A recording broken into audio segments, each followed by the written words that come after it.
So we're going to meditate on the dreamlike nature of things to help us kind of just consolidate this understanding. And the way we're going to do it, the way I like to do this meditation, is to think about the 3 points of a dream. So I'll explain it briefly and then we'll do it. So, for example, dreaming of an elephant. When I woke up, there's 3 things I could understand about that dream. The first is that the dream elephant, the elephant in the dream, was not my mind itself. It's the first thing to understand. That elephant was not my mind itself. It's the object of my mind, or the appearance of my mind. It's not my mind itself, because he was big and gray and had flappy ears and was heavy, and my mind is formless. It's not any color, doesn't have any weight or mass, atoms or anything like that. My mind's formless. So the elephant's not my mind itself. The elephant, we can say, is the object, and the mind is the subject. They depend upon each other, but they're not exactly the same thing. Okay? Point number 1. Point number 2, there's no elephant outside of my mind, which I know when I wake up. And there's no elephant sitting at the end of my bed. No elephant in my small bedroom, as Geshe-la says. No elephant outside of my mind. Which is why I didn't go to Borneo. So I could tell there's no elephant. Once I woke up, I thought, that's it. Bye-bye, elephant. And thirdly, the elephant ceased because the mind dreaming the elephant ceased. The elephant only disappeared because the mind that was dreaming the elephant, apprehending the elephant, ceased. Other than that, there's no reason why the elephant would just disappear. Why would an elephant just disappear? Big solid thing. It's got a whole history, lives somewhere, it's got a family. Why would it be there 1 second and gone the next? Where on earth did that elephant go? Didn't go anywhere, right? It's the mind ceased, and as soon as the mind ceased, its object also disappeared. So the elephant didn't have the power to remain for even 1 moment after the dream mind ceased. So in our meditation, we can think, of a recent vivid dream, or any vivid dream if you haven't got a recent one. And first of all, just think about, how did this make me feel? How real was this? How real did this feel at the time while I was dreaming? How did I engage in this dream? What kind of reactions did I have? Was I happy? Was I sad? Was I angry? Was I attached? Was I full of love? What was going on? How was I relating to this dream, and how real did it seem to me? And then we think, okay, then I woke up from this dream and these 3 points applied. And we see, so therefore there's nothing there to get angry about. There's nothing there to be attached to. There's nothing there to grasp at. It's just appearance of my mind, depending entirely upon my mind. And if my mind was different, or my karma was different, I'd have had a different dream. And then we apply that to our waking world. So there's many different ways we can do this, but we take, just for example, maybe some situation that you're going to have to encounter later that you're a little bit apprehensive about.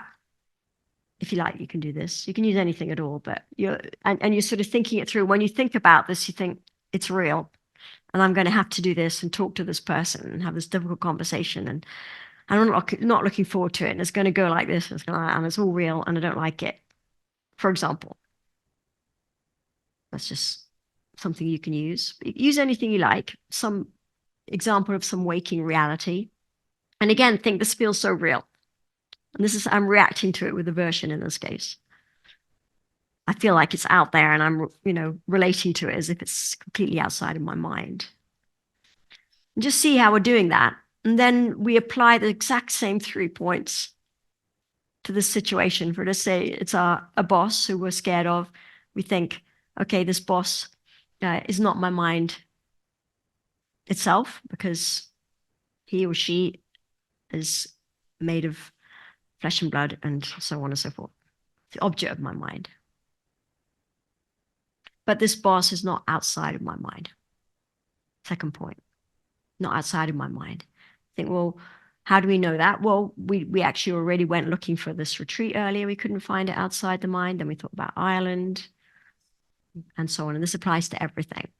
When we go looking in Buddha's meditation on emptiness is exactly when we go looking for things outside of the mind and we can't find them.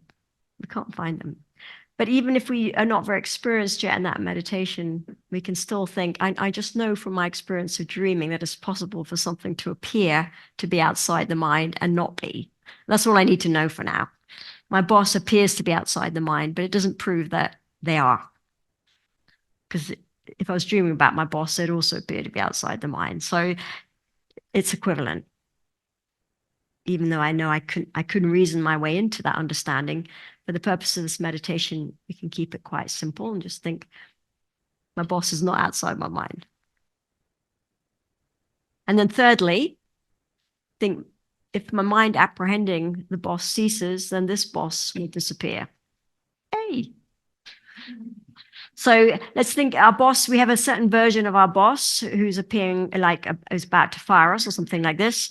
That's a particular version we have. And we think, okay, I'm thinking of them in that way and I'm scared of them. And we definitely are holding on to a version of our boss, which maybe other people don't even see, maybe their partner looks at them and thinks they're all cuddly or something. Or their dog can't wait for them to get home at night. I mean, there's no inherently existent boss, but we have this version of our boss. As soon as our mind apprehending that boss disappears, like as soon as our anxiety goes away, say, that boss will disappear. There's no boss outside of that anxiety, is there?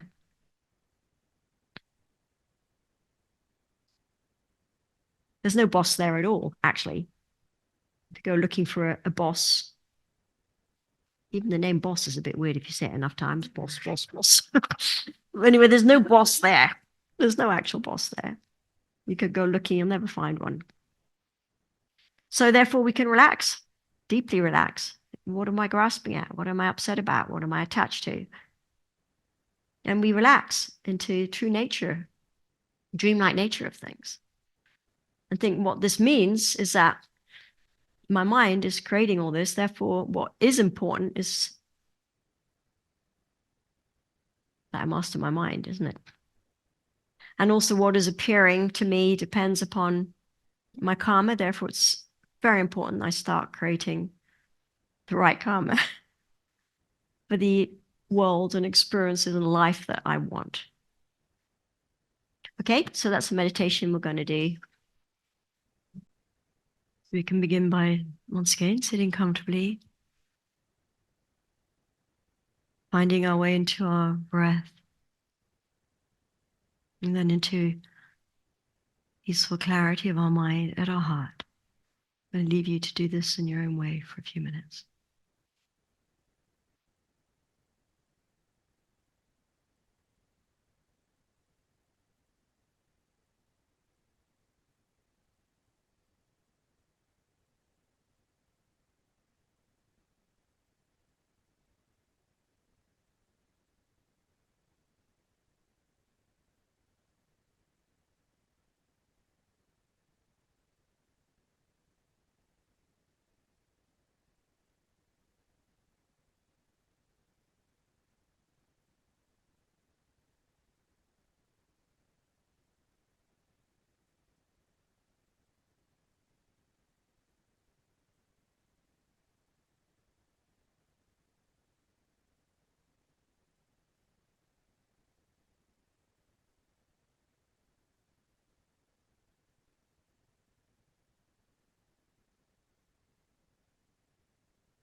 So now please bring to mind a vivid dream that you've had.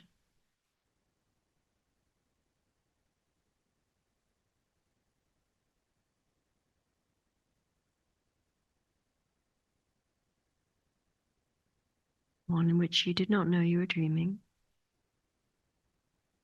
and reacted to it in various ways.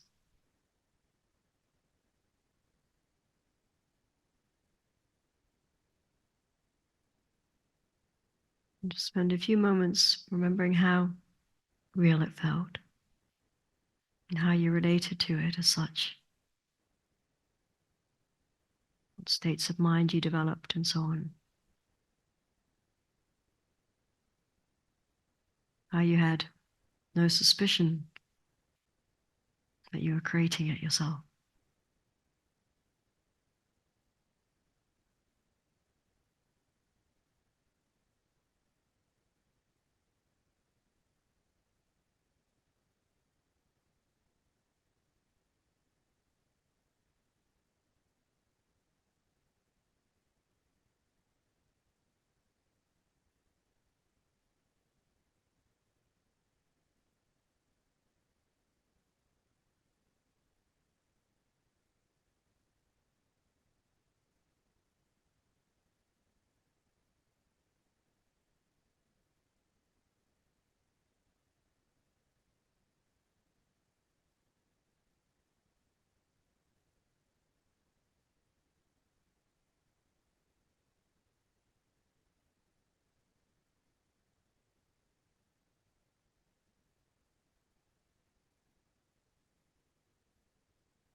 When we woke up,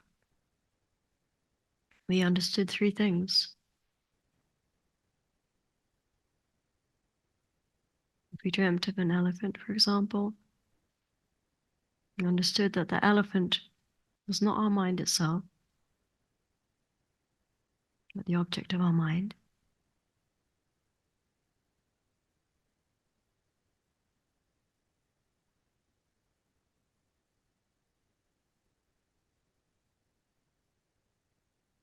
But the elephant was not outside the mind. That's why we knew it would not be sitting there when we woke up.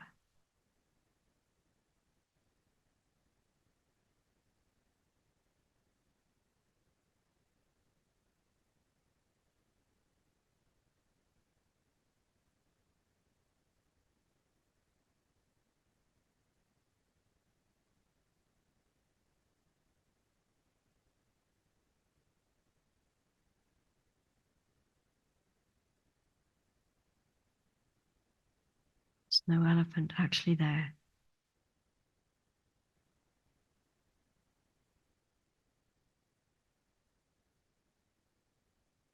And thirdly, the mind dreaming the elephant ceased, the elephant disappeared. It had no power to remain for even a moment on its own side.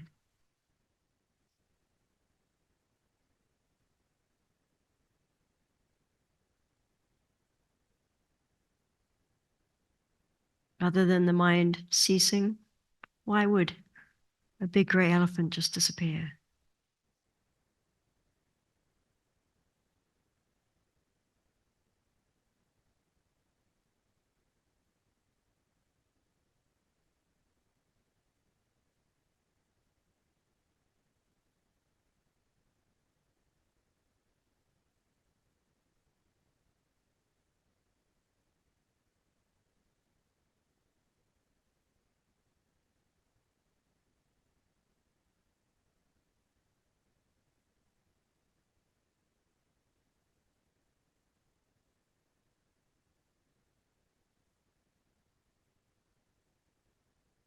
In the experience of waking up from our dreams, we understand that there's nothing there to grasp at, nothing there to get angry at or attached to. The mind just remains peaceful. We can let it go.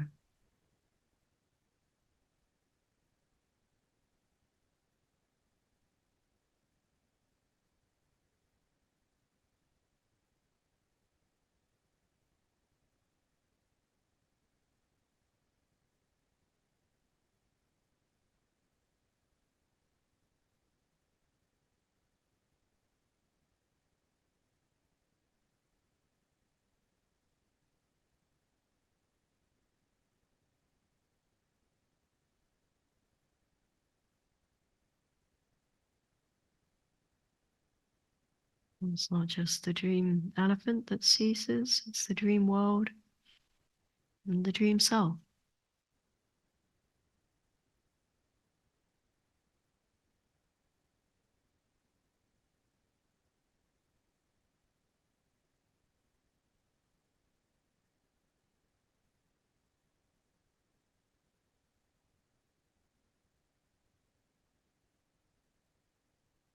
And by this example to our waking world, you bring to mind a situation as described earlier.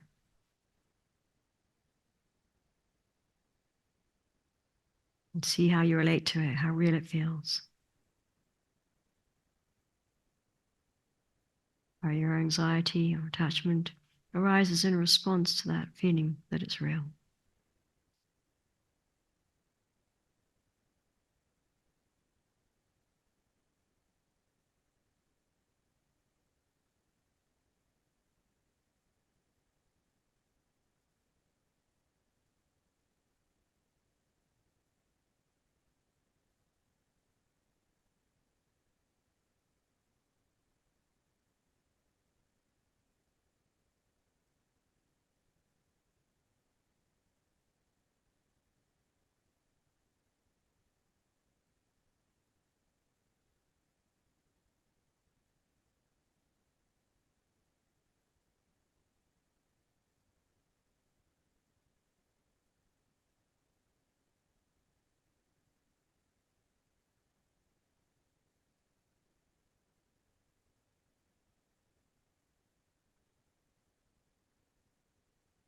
But if, say, you're apprehending an unkind boss or something like this, you can understand these three things.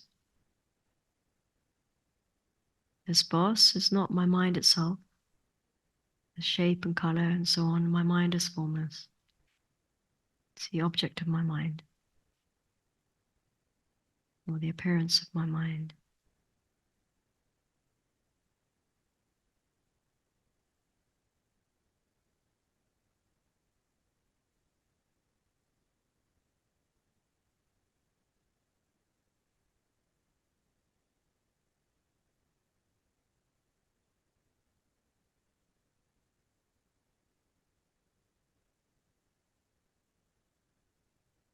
And this boss is not outside of my mind, which I would know if I went looking for this boss with wisdom, like I did with the retreat earlier, for example.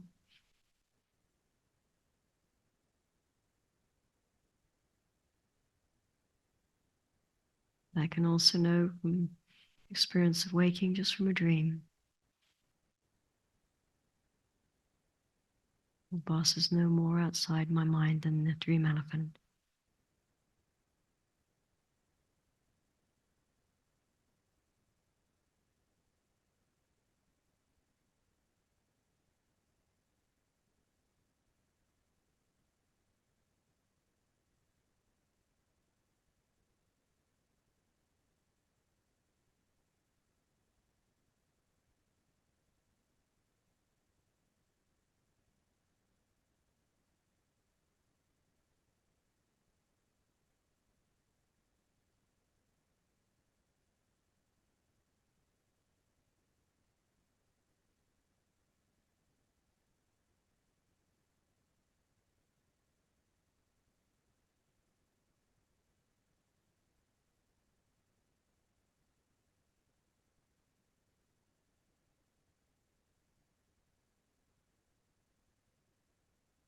There's no boss actually there, no boss to grasp at.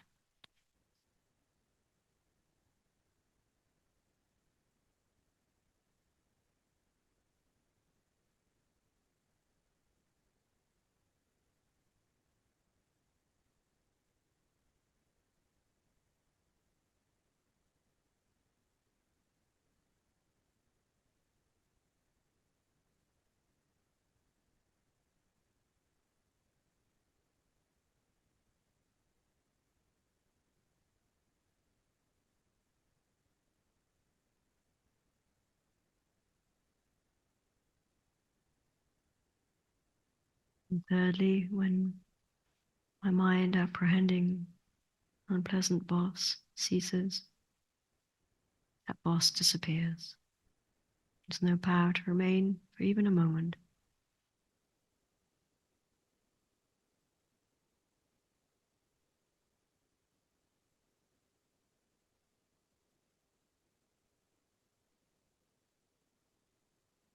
Rather than the mind ceasing, why would the boss disappear?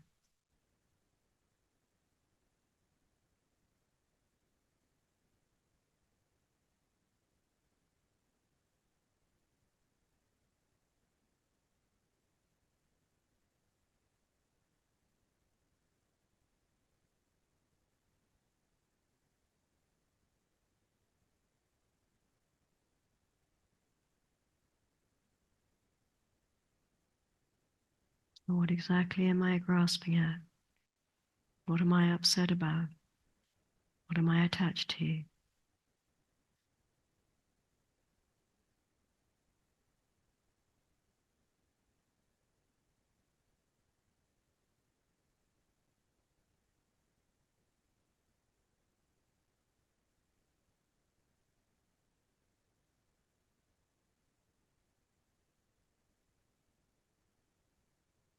As Buddha said, all phenomena are like dreams.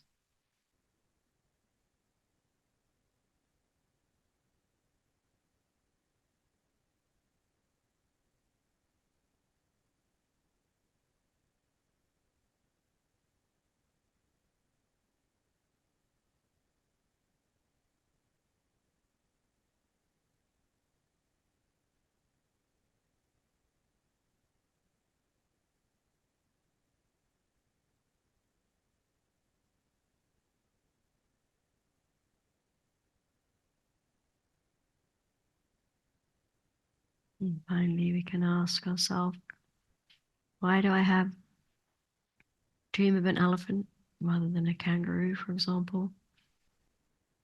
Why do certain appearances arise? They don't exist from their own side if they are projected by my mind. Where do they come from? Where do those projections come from? And we can think of our mind as like a projector, and our karma is like the movie reel.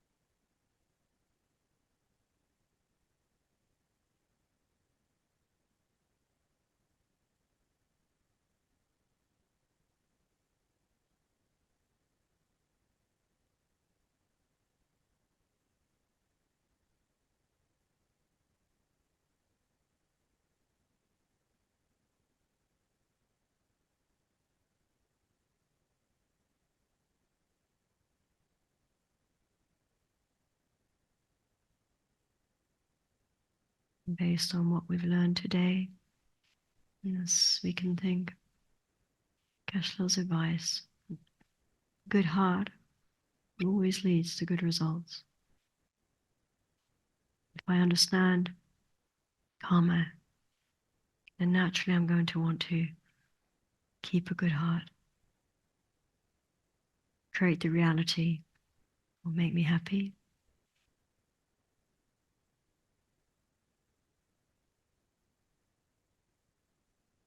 Purify my mind. So whatever conclusion you come to from this, please meditate on it for the last few minutes. Think about how you're going to take this understanding into your life, put it into practice, make some practical plan.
Gently now, without rushing,